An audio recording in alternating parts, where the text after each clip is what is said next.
Hi guys, good morning, good morning. Dito naman tayo ngayon sa Bantayan Island, Cebu. Guys, napakaganda dito. Ang view super ganda as in. Tsaka may mga sila mga tawag diyan, pambot.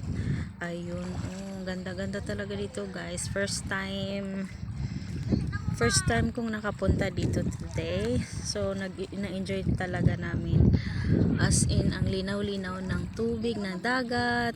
As in malinis talaga siya. Ayan guys. Vacation for 9 days. Wow, isusulit talaga namin. Bye everyone. Ingat.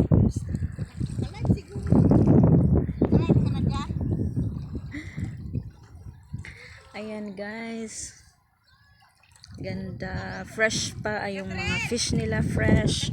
Tsaka yung yung tuyo nila as in fresh. Parang kahapon lang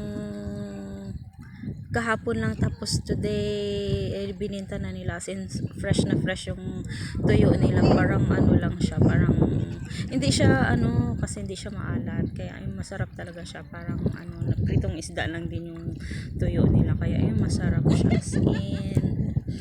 I-enjoy talaga namin guys ang vacation, kasi minsan lang ako makabakasyon kasi sa work mahirap mag-file ng leave, lalo't na more than 1 week. So ayun, ikaw na, yan na. Ayan,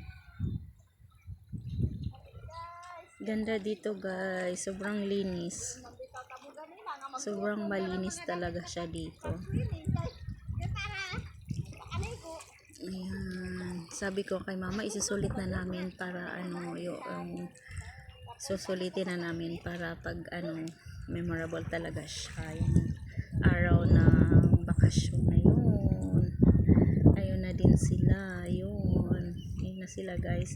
So may maliit na island pa doon, walang nakatira doon kasi pag tawag dito, pag